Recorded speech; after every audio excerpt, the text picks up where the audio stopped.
سلام خدمت همه عزیزان. با خوانش کتاب effortless انگلیسی بدون تلاش در خدمت شما هستیم. خب پیش از اینکه به ادامه متن بپردازیم لطفاً کانال رو سابسکرایب کنید و لایک و کامنت هم بذارید. ممنون از شما. Grades are a means of ranking students. grades یعنی نمرات هستن به معنای رده‌بندی کردن یا رتبه‌بندی کردن دانش آموزان.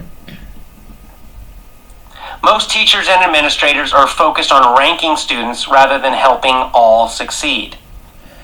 اکثر معلمان و کادر اجرایی administrators یعنی مدیران کادر اجرایی مدرسه تمرکز دارن بر انگار اون رتبه بندی دانش آموزان به جایی که هلپینگ کنن، کمک کنن تا همه موفق بشن. In many schools, the official policy is that a certain percentage of students in every class must get poor grades. A certain percentage must get medium level grades, and only a small percentage can be given excellent grades.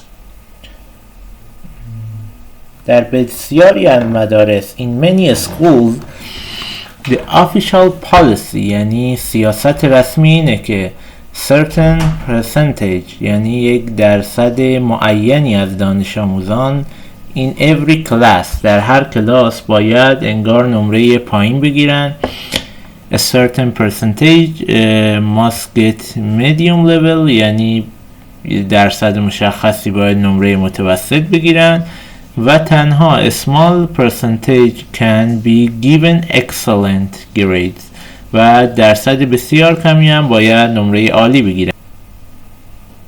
In other words, the system is designed to create failure for a large number of students. میگه به عبارت دیگر سیستم is designed یعنی طراحی شده تا انگار create a failure شکست ایجاد کنه برای یه بخش عظیمی از دانش آموزان.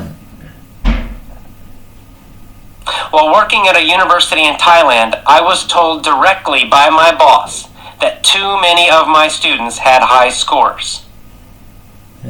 زمانی که من کار میکردم در دانشگاهی در تایلند به من گفته شد مستقیما directly by my boss توسط رئیسم too many of my students had high scores یعنی تعداد زیادی از دانش آموزان من نمره بالایی داشتن. My boss insisted that I fail more students in my class. رئیسم insisted یعنی اصرار داشت که من رد کنم یا اینکه دانش آموزان بیشتری در کلاسم رو رد کنم و نمره پایین تری بدم. I was shocked and angry. من متعجب و عصبانی بودم. I quit the job rather than purposely fail dedicated students. I quit the job یعنی میگه من شغلم رو ترک کردم rather than به جای اینکه آمدانه نمره کم بدم من انگار شغلم رو ترک کردم. Sadly, this mentality of designing for failure is present in most schools everywhere in the world. Sadly یعنی متاسفانه بدبختانه this mentality این ذهنیت designing for failure یعنی تحریزی برای شکست is present حضور داره در most school everywhere in the world در همه مدارس یا در اکثر مدارس جهان این طرز تلقی وجود داره. Schools benefit from ranking and controlling students. مدارس سود میبرند از رتبه بندی کردن و کنترل کردن دانش آموزان. The grammar translation method also benefits the teacher but not the student. روش ترجمه گرامری هم میگه همچنین سود میرسونه به معلمان نه دانش آموزان. By teaching grammar rules, the student can simply lecture from the textbook. با این روش معلمان به آسونی درس میدن از روی یک متن درسی. Because linguistics is a complicated subject, the teacher appears knowledgeable and thus establishes a position of superiority over the students.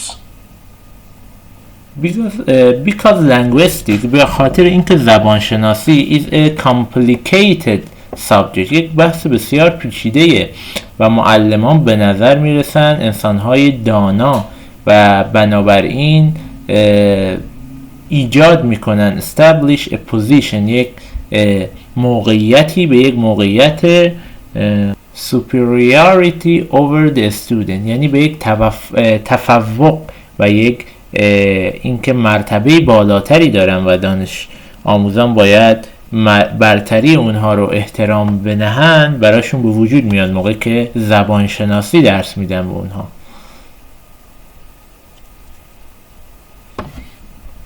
Even if the teacher is a non-native speaker with terrible English ability, he or she can pretend to be an expert by teaching complex grammar from a book. Even if، حتی اگر یک معلمی که نیتیو اسپیکر نیست، بومی نیست و انگار مشکل داره در توانایی زبان انگلیسیش، اون میتونه پرتند تظاهر کنه که یک اکسپرت، یعنی یک متخصص. حالا از چه طریق؟ از این که teaching complex grammar، یعنی گرامرهای پیچیده رو به دانش آموزان درس بده از کتاب ها و خب این وانمود میکنه که خیلی انسان متخصصیه در این حوزه. The shocking truth is that many non-native English teachers, in fact, speak English very poorly. By focusing on grammar, they disguise their inability to speak well. The shocking truth یعنی حقیقت متحیر کننده یا حقیقت که باعث شوک میشه اینه که بسیاری از مدرسانی که نیتیو نیستن خیلی ضعیف، poorly یعنی خیلی ضعیف میتونن صحبت کنن و با تمرکز focusing on the grammar، با تمرکز روی گرامر، آنها میتونن disguise کنن، یعنی پنهان کنن، تغییر شکل بدن و پنهان کنن their inability to speak well، میتونن ناتوانیشون رو در صحبت کردن به انگلیسی این رو پنهان کنن با آموزش گرامر و تمرکز بر گرامر. What about communication activities? Surely they are designed to help students. What about communication activities؟ در مورد فعالیت‌های ارتباطی چی؟ Surely قطعاً اونها طراحی شدن تا کمک کنن به دانش آموز. Actually, they're not. These activities, as we discussed previously, are unnatural. Actually یعنی عملاً، they are not میگه اما عملاً این کار رو انجام نمیده اون فعالیت‌های ارتباطی. چرا؟ میگه these activities، این فعالیت‌ها as we discussed previously، همانطور که قبلا بحث کردیم، are unnatural یعنی غیر طبیعی هستند. They're nothing like a real conversation and thus do not prepare students to have real conversations. They are nothing like a real conversation. میگه یک شبیه یک مکالمه واقعی نیستن و اونها پریپر و آماده نمی کنن دانش آموزان رو برای یک گفتگوی واقعی. However, communication activities are great for teachers. این فعالیت‌های ارتباطی هم میگه برای معلمان عالیه و خوبه. The teacher puts the students into pairs or groups and asks them to follow a textbook activity. معلم قرار میده دانش آموزان رو در گروه‌هایی و انگار گروه بندیشون میکنه and ask them و میخواد از اونها که دنبال کنن همون کتاب درسی رو و فراتر از اون نرن. Often the students simply read a written dialogue from the book or answer pre-written questions from the book. اغلب دانش آموزان به سادگی میخونن یک متن دیالوگ رو از کتاب یا پاسخ از پیش نوشته شده‌ای میدن به پرسشی که پری ریترن شده، از پیش نوشته شده. The advantage for the teacher is that once such an activity is started, the teacher can rest and do nothing. میگم مزیت advantage of for teacher، مزیت این کار برای معلم اینه که وقتی این کار رو شروع میکنه معلم میتونه استراحت کنه و هیچ کاری انجام نده و کار رو به دانش آموزا بسپاره. While the students go through the textbook activity, the teacher relaxes. در حالی که دانش آموزان تلاش میکنن فعالیت های کتاب رو انجام بدن، معلم داره ریلکس مینشینه و استراحت میکنه. It's a secret among English teachers that communication activities are a great way to waste time and avoid work. پس میگه رازش اینه که این فعالیت ارتباطی are a great way، یک راه عالیه to waste time، برای هدر دادن زمان and avoid work و فرار از کار. One particularly horrible version of communication activities is the use of movies. یکی از روش های میگه خیلی فاجعه آمیز یا هولانگیز اینه که فعالیت ارتباطی is use of movies از طریق انگار فیلم ها صورت بگیره. Used correctly, movies can be a powerful English learning tool. Used correctly میگه اگه درست استفاده بگیره این فیلم ها میتونه یک ابزار یادگیری بسیار قدرتمند باشه. Most teachers, however, simply use movies as a way to waste time. اما میگه اکثر معلمان به سادگی استفاده میکنن از این موویز ها و فیلم ها برای که یک راهیه براشون برای وقت تلف کردن. They put in a movie, turn out the lights and push play. They put a movie، یه فیلم انتخاب میکنن، turn out the light، چراغا رو خاموش میکنن و فیلم رو پلی میکنن. For the remainder of the class, the teacher happily does nothing. در باقی مانده کلاس remainder of the class teacher happily یعنی خوشحال و هیچ کاری انجام نمیده. The students are usually happy too because watching a movie is far more interesting than grammar, even if they can't understand most of the movie. دانش آموزان هم خب عموما خوشحالن. چرا؟ چون دارن فیلم نگاه میکنن و این خیلی سرگرم کننده تره. is far more interesting than grammar از گرامر، حتی اگه اونها نتونن درک کنن اکثر فیلم رو.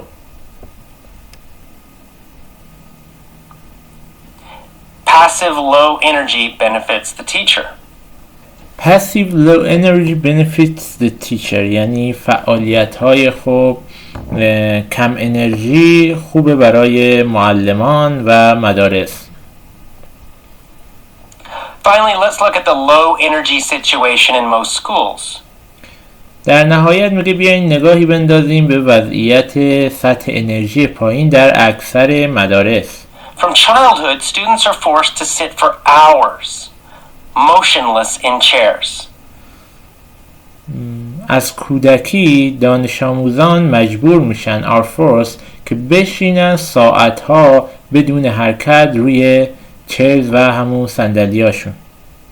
They're told to be quiet and obedient.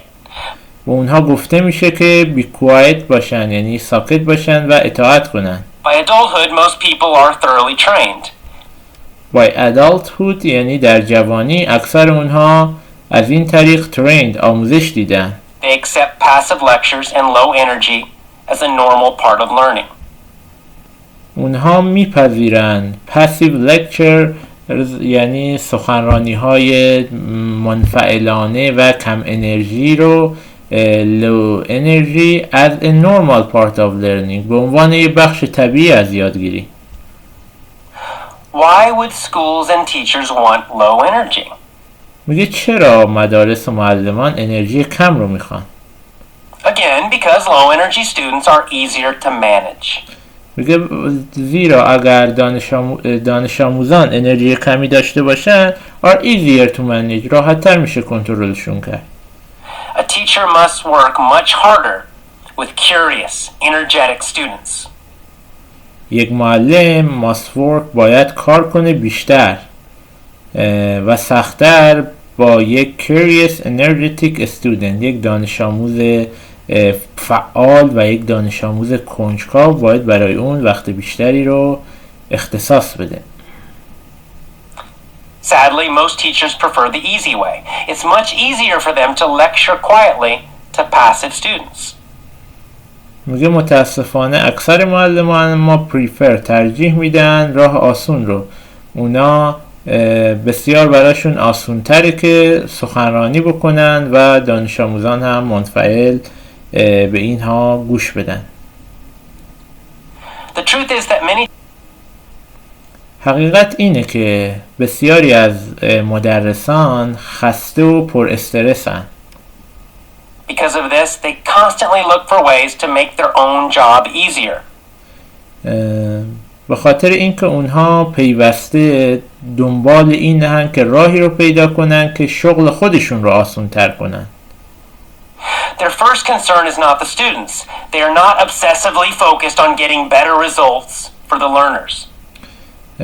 Their first concern دغدغه اول اونها دانش آموزان نیستن. اونها به شدت obsessively یعنی به طور وسواسگونه‌ای تاکید دارن که getting better result for the learners یعنی not focus یعنی تمرکز ندارن که دانش آموزان نتیجه بهتری رو بگیرن.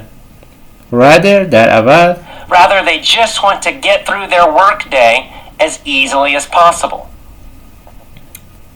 اونها میخوان که ورک دیشون روز کاریشون تا جای ممکن آسون باشه. There are many reasons for this situation, but the end result for the student is boredom, frustration, and poor results. There are many reasons. دلایل بسیار زیادی برای این وضعیت وجود داره، اما نتیجه نهایی برای دانش آموزان اینه که بردم یعنی دچار ملال میشن، دچار فرستریشن میشن، ناامیدی میشن و دچار اینکه نتیجه خوبی نمیگیرن و نتیجه بد میشن. This is the ugly truth of education. این حقیقت تلخ سیستم آموزشی ugly truth of education. The reason you cannot speak English well despite years of study. این دلیلیه که اونها نمیتونن صحبت کنن انگلیسی خوب علیرغم سالها درس خوندن. This is the reason you find English to be stressful, difficult and boring. This is the cause of English trauma. This is the source of the problem. میگه این دلیلیه که شما میابید که